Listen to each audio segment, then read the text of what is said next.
Hello दोस्तों, कहानी की इस नई सीरीज में आप सभी का स्वागत है। आज की इस कहानी का नाम है रहस्यमय दरवाजा। यह एक बेड टाइम स्टोरी है। चंदनपुर नाम के एक छोटे से गांव में रोहित नाम का एक आदमी रहता था। उसके पास कोई काम नहीं था।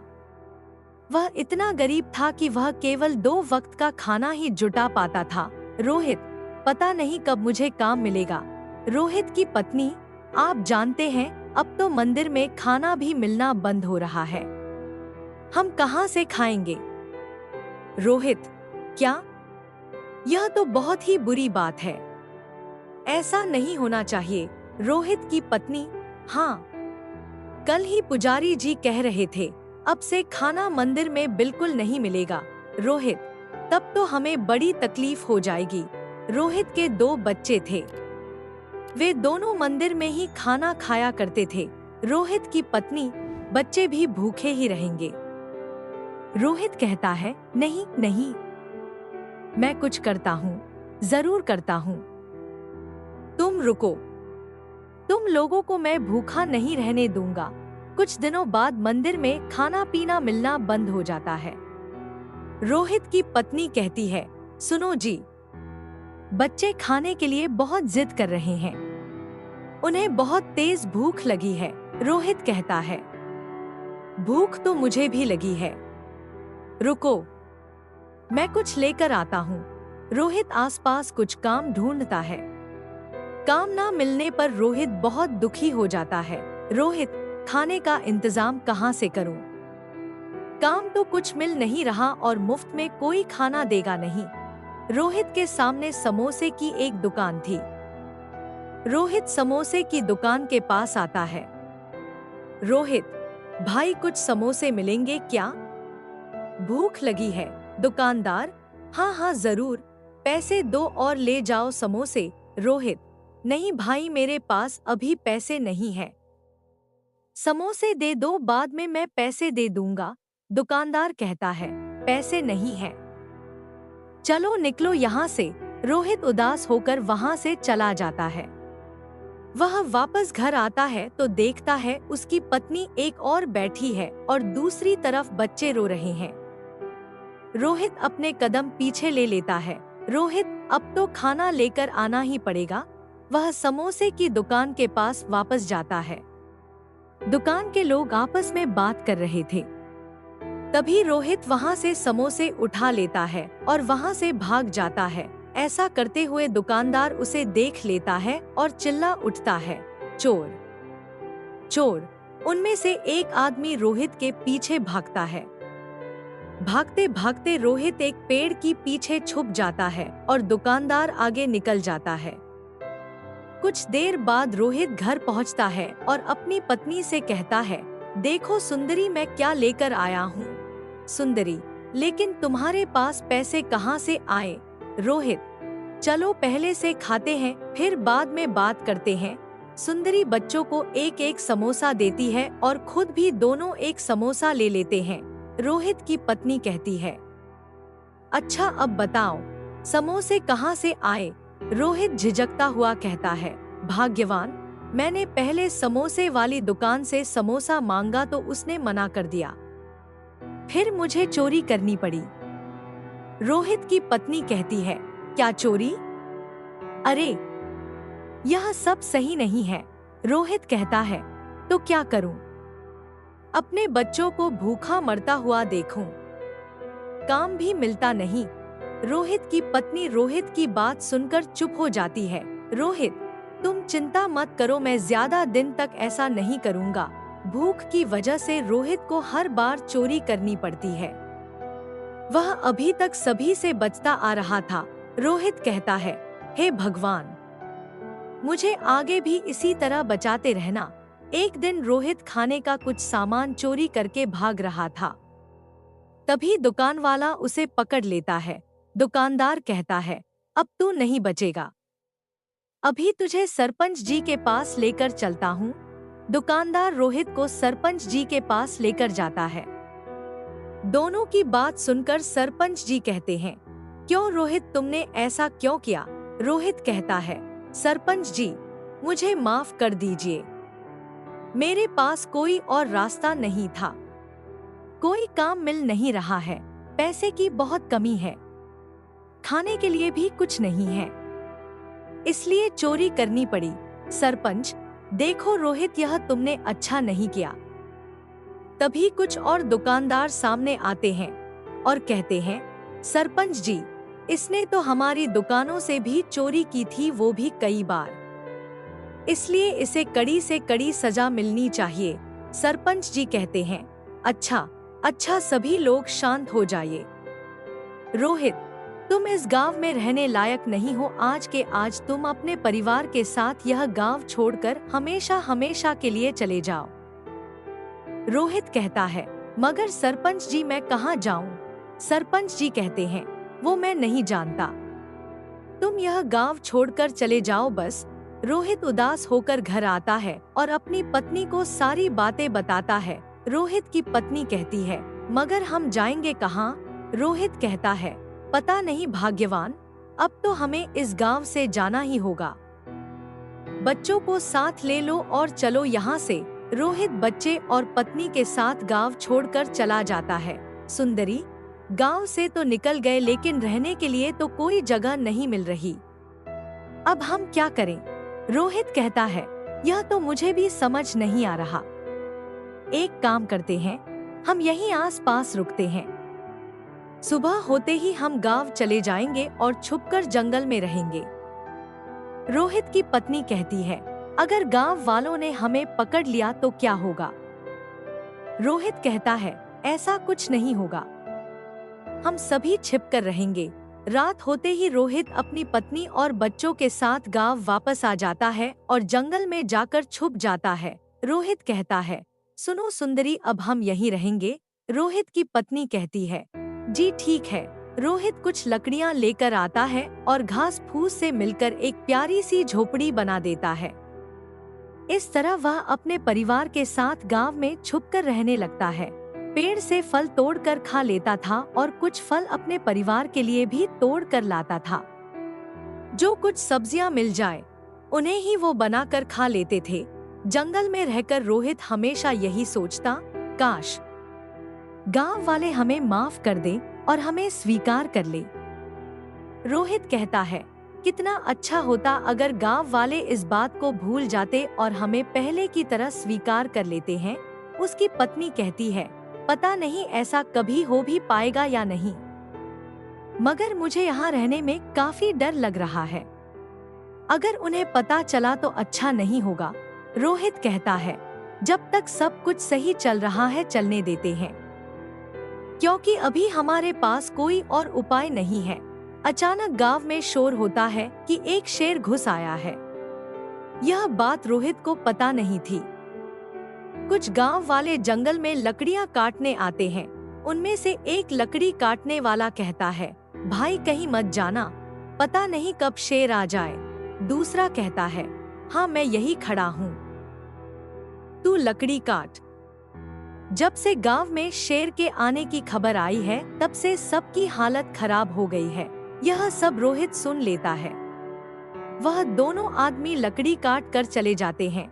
रोहित भागकर अपनी झोपड़ी में जाता है और अपनी पत्नी से कहता है, पता है सुंदरी, कुछ लोग लकड़ी काटने आए थे।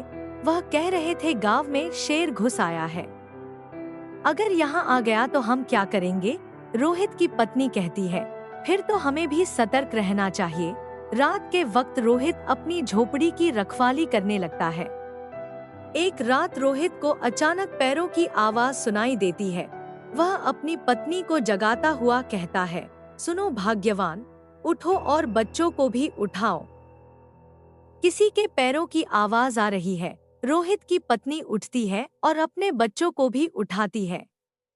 तभी रोहित देखता है कि शेर उनकी ओर भागता हुआ आ रहा है। रोहित चिल्लाता हुआ कहता है, भागो भाग्यवान भागो। रोहित की पत्नी बच्चों के साथ जंगल में भागने लगती है। शेर उनके पीछे दौड़ने लगता है। आगे रास्ता नहीं बचा था। रोहित कहता है, आगे रास्ता तो नहीं है। सुंदरी, हम अब क्या करें? यह सामने दरवाजा दिख रहा है। रोहित की पत्नी कहती है, चलो इस दरवाजे के पीछे छुप जाते हैं। रोहित उस दरवाजे को खोलता है और सभी उस दरवाजे के अंदर चले जाते हैं। रोहित कहता है, यहाँ तो बहुत अंधेरा है, कुछ दिख भी नहीं रहा। रोहित की पत्नी कहती है, हम कुछ घंटे यही रहते हैं, फिर बाहर चले जाएंगे। कुछ देर बाद रोहित कहता है, लगता है शेर अब चला गया होगा। कुछ घंटों बाद वह सब दरवाजे से बाहर आते हैं तो उन्हें जंगल कुछ बदला बदला सा दिखाई देता है। रोहित कहता है, सुंदरी, मुझे यह जंगल कुछ सुरक्षित नहीं लग रहा। अब हमें गांव वालों के पास ही जाना चाहिए। माना वह हमें बहुत सुनाएंगे, लेकिन जंगल में रहना बिल्कुल भी सुरक्षित नहीं है। गांव चलकर पूछेंगे शेर गया कि नहीं। रोहित की पत्नी कहती है, जी ठीक है, चलिए। वह सभी मिलकर गांव की ओर बढ़ना शुरू करते हैं। अगली सुबह तक रोहित अपने परिवार के साथ गांव पहुंच जाता है। वह एक दुकानदार से पूछता है, भाई जी, क्या शेर गांव से चला गया? दुकानदार, शेर? गांव में शेर कब आया? भाई वैसे यह बताओ क्या चल रहा है? आजकल तुम्हें कोई काम मिला या नहीं? वह आदमी रोहित से बहुत शांति से बात कर रहा था। रोहित मन ही मन सोचता है, यह मुझे कुछ नहीं कह रहा, लगता है गांव वालों ने हमें माफ कर दिया। इतने में दुकानदार कहता है, क्या हुआ भाई, इतना शांत क्यों खड़े हो? कुछ बोलो तो सही। रोहित कहता है, क्या आप लोगों ने हमें माफ कर दिया? दुकानदार कहता है, माफ? माफी किस बात की? क्या गलती की है तुम लोगों ने? रोहित मन में, लगता है गांव वाले इस बात को भूल गए हैं और लोगों ने मुझे माफ कर दिया है। चलो अच्छा ही है, क्या उस बात को याद दिलाना? छोड़ो इस बात को। वह खुशी खुशी गांव में रहने लगते हैं। कोई भी उसे कुछ नहीं कहता। रोहित, भाग्यवान, अब मैं चोरी नहीं करूंगा। सुना है सेठ जी एक काम करने वाले को ढूंढ रहे हैं, वहीं जाकर काम करते हैं। 2 वक्त का भोजन तो मिल ही जाएगा। वैसे भी सभी उस बात को भूल गए हैं। अगर वापस वैसा किया तो इस बार सभी छोड़ेंगे नहीं। रोहित और उसकी पत्नी एक सेठ के घर काम करने लगते हैं।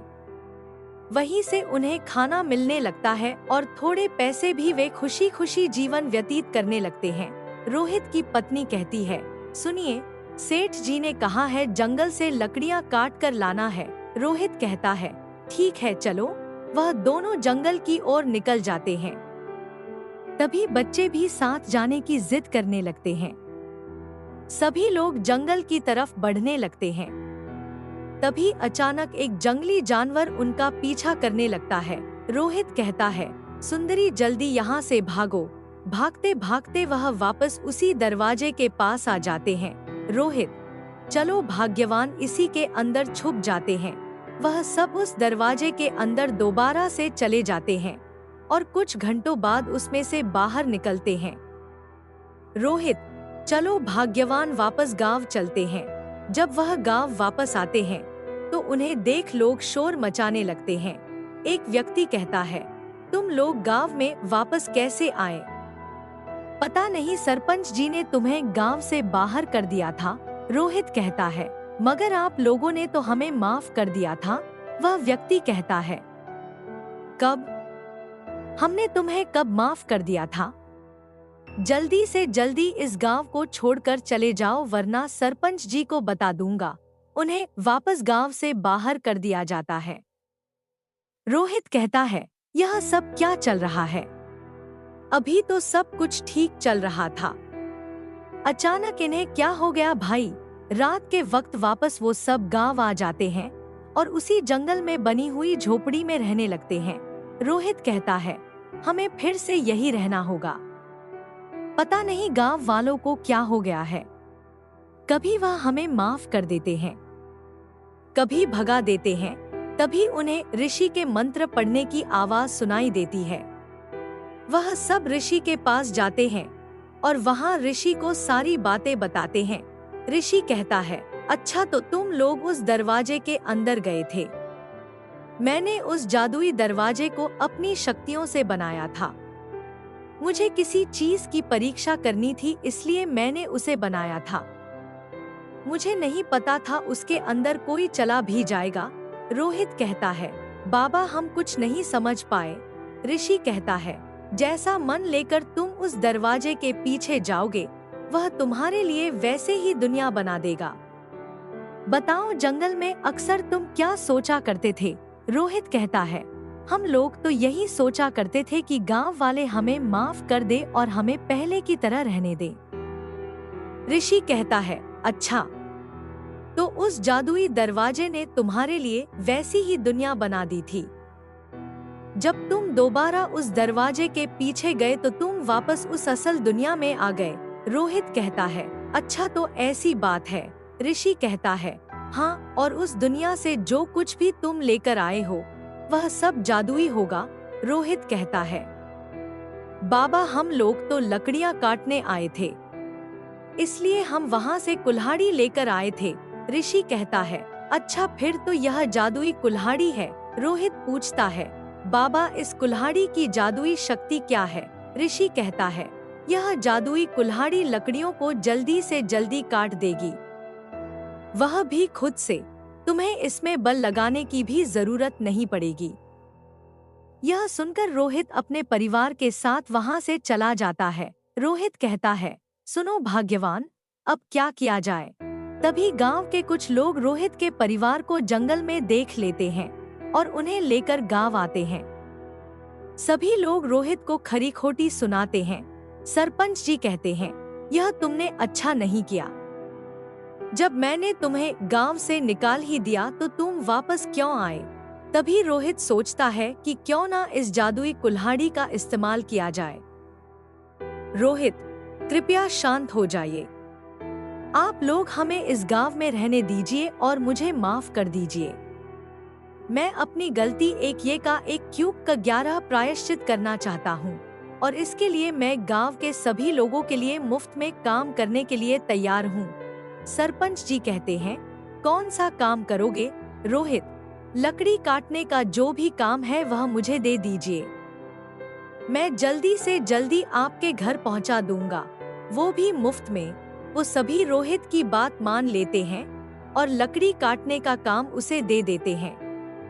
जादुई कुल्हाड़ी की मदद से रोहित फटाफट लकड़ियों को काटकर गांव वालों के घर पहुंचा देता है। रोहित का काम देख सभी लोग उसे माफ कर देते हैं। इसके बाद यही रोहित का काम बन जाता है। अब सभी लोग पैसे देकर उससे लकड़ियां कटवाने लगते हैं। रोहित हमेशा के लिए चोरी करना छोड़ देता है और इसी काम के सहारे पैसे कमाने लगता है। इस कहानी से आपने क्या सीखा? नीचे कमेंट में हमें जरूर बताएं।